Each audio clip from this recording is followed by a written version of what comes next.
We are now being joined by Bellator President Scott Coker. Nolan, go ahead. Scott, give me your reaction to the main event tonight. Gegard Mousasi retaining his title. I mean, I think John Salter's a tough guy, great wrestler, and I just think Gegard's experience took over.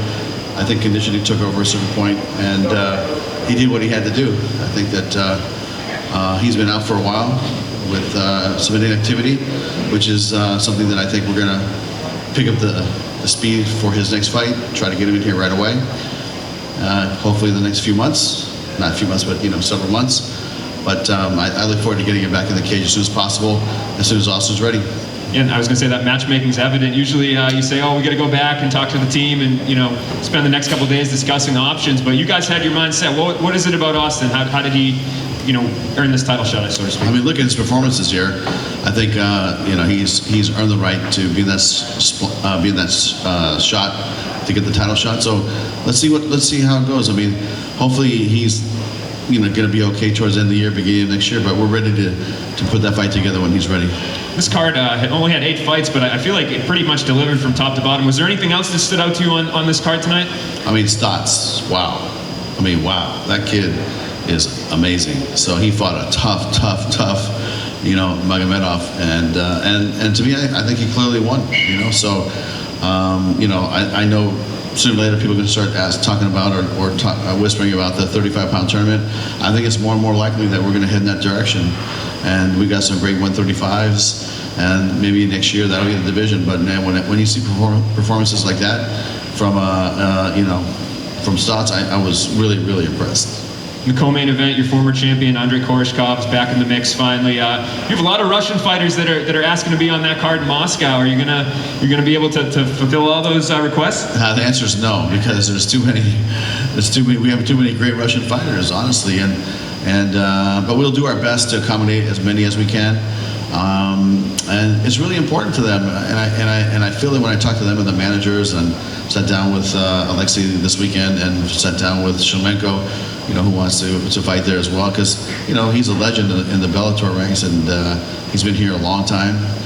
Currently he's not in the contract, but when I first came on board, he was the guy, and him and Koreshkov were the 1-2 and Minikov at that time. So before I got here, they had a great Russian contingency of fighters. We've just beefed it up and took it to a whole nother level. And we'll probably announce the rest of that Russian card in the next week, and then it's going to be a fun event. I think Shlemenko talks go well. Do you think that's something we see? It's possible. I mean, the only thing I told Lexi, just to be honest, is that the timing is tough because it's so late in the game. Like, if you would have came to me 2-3 months ago. But the reason why, like, for instance, like Koreshkov hasn't been here fighting, or Alexi's guys, is that it's the visa issue, trying to get him into the country. So we've been able to get some of the Russian athletes here, and some we have not been able to get here. So timing, I haven't seen Alexei, and this is the first time I ran to him. So and we haven't talked about Russia, but now that Russia is real, this is not going to be the last time we go to Moscow. So I said, just be patient. We'll try to do what we can, and we'll stay in touch. Scott, congratulations on another tremendous show.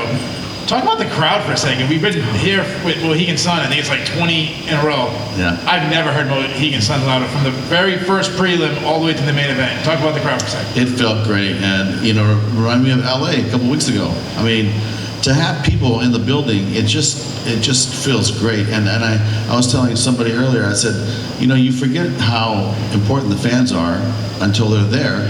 Like last week and this week, it's like you start thinking that this is you forget how this should be the way that it feels, right? This is how it should feel, and I think that you get so into doing our events and producing it for TV and having a no audience situation like for the last 18 months. So to come back and have, this is the first time we set up a real ringside area and a real fans on the floor. So to me, it's a great feeling, and I love it.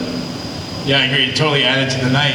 I'm glad you just mentioned LA card. I got to ask you about AJ McKee. Obviously, Star Wars born that night. You've been saying you believe he's the best 145 pounder on the planet. I want to ask you, he's also #1 in your pound rankings. Is he just the best fighter, period, regardless of weight class? Yeah, I think he's earned that right. I mean, Pitbull is, a legend. here at Bellator and in mixed martial arts, and he was ranked pound for pound. And I take my hat off to AJ because he took care of business. And he told me a week before the fight, or maybe the week of the fight, he said, "This is going to be an easy fight, Coker." I said, "Really?" I go, "Really?" Like, he goes, "No, it's going to be an easy fight, trust me." And he was really confident and went out and he took care of business. So to me, he walks the talk. And until somebody dethrones that kid, I think he's the greatest fighter, 145 and pound for pound, the best in our company. What about the whole world? Do you think he's the best in the whole world? I do. I mean, who's going to beat him? Yeah, I mean, you guys are reporters. You guys know all the fighters. Who's going to beat this kid? Yeah, he is that good. So, I think that when I first saw him fight years ago, I saw something in this kid. Saw a lot of potential in him, and he had a little swagger, had a little, gift of gab, and he had that it factor, and he has developed into a big star. And you guys saw it the other night, and the way he fought Pitbull, man, was listen, it's very rare that you see such a dominant performance in such a big fight like that, right? So it was his night. And my last question, we talk about grabbing a star right at the beginning, like you did to AJ, and building all the way through. I got to ask you, yesterday you tweeted out to reigning NCAA champion Gable Stevenson, now Olympic gold medalist Gable Stevenson. Any chance, are you flirting with him, or is this you're really going to pursue him?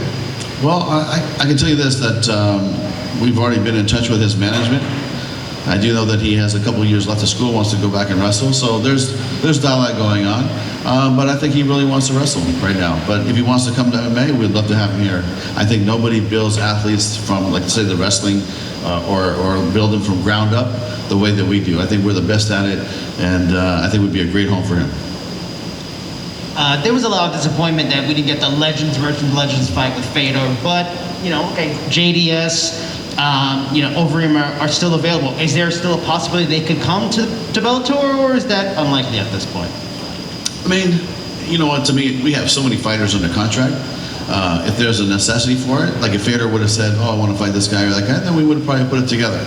But, Fedor wanted to fight Tim, and this was, like I said in a couple of interviews, this is something that he decided, I think in his mind, when Mousasi fought here, and Tim fought Mousasi, and he came to me and he said, "Look, I want to fight Tim if he beats Mousasi, and I want to fight for the interim belt against Tim." So in his mind, I think he planted the seed there, and you can't blame him. I mean, Tim's ranked number 2 or 3 in Bellator, and so he wants to test himself and continue to fight the top guys. So that's something that's going to be up to him. The other guys, listen, they've all had great runs. A lot of these guys are legends, and if we decide to have a fight or two, it might happen, but we'll see how it goes. A lot of people were disappointed when Romero, didn't get his debut for the Grand Prix. Now, he didn't clear medicals. He cleared them now. Could you give any details on why he was able to clear them now? What changed, or is just kind of just one state's medical testing to another? What's the difference? Yeah, I mean, that's something I think you'll have to ask him and his management, because that's really between them and the athletic commission. So, but I've heard that he's cleared, and obviously we wouldn't have booked him if he wasn't. So he's good to go. We have a great fight in San Jose, which I'm really excited about because, San Jose is such a great fight town. We've had such great events there in the past with Strikeforce and with Bellator. It's going to be, I think it's been 2 years since we've been back, so I'm really excited about that fight. And Yoel and Phil is going to be a great matchup. So I'm looking forward to that. Hey Scott, congratulations on a great run and a great cap off to Mohegan's son. Listen, I got a 2-part question. Jake Hager's been asking for a fight, and he's got the AEW, everything rolling. Mm-hmm. When are we going to see him fight next? And my second part is Charlie Campbell, amazing performance last time. Are we going to see more of him? Yeah, with Jake, really it's up to him. We've been working around his wrestling schedule because, he's been doing such a great job at the wrestling company. And so I think that, when last time I reached out to my guys to reach out to him, I think he said at the end of the year, unless the Fedor fight was available. And if the Fedor fight was available, he would love to fight Fedor in Moscow. I think that would have been a crazy promotion, and I don't know how great of a fight it would be, but it would be a great promotion. But one thing when you deal with heavyweights, man, you never know, because one punch, that's all it takes. Whether the guy's ranked 1 through 10 or not ranked, or he's just a big guy or pro wrestler. I mean, Jake's got skills, but it would have been interesting. But Fedor just said, look, I want to fight the top ranked guy, and that's the direction I want to head. So. Just a quick update on the Charlie Campbell situation. Yeah, I'm not really too familiar with that, so I'll have to get back to you. Hi Scott, thanks for the time today. I saw that the UFC parted ways with Kai Kamaka. He's a familiar face. He's fought for Bellator. Are you interested at all in re-signing him? Yeah, I think my guys are talking to Brian and see if they can put something together. I'm not sure, but that's something that we'll know in the next week or two. And with Stotts versus Pettis on the horizon, do you think we might see Bellator in Milwaukee? That's a possibility. We definitely had that conversation to come do a fight in Milwaukee with the venue there. That's a possibility, but we'll see. All right, Scott, that's the last one. Thanks. Thanks for the time. Thanks, guys.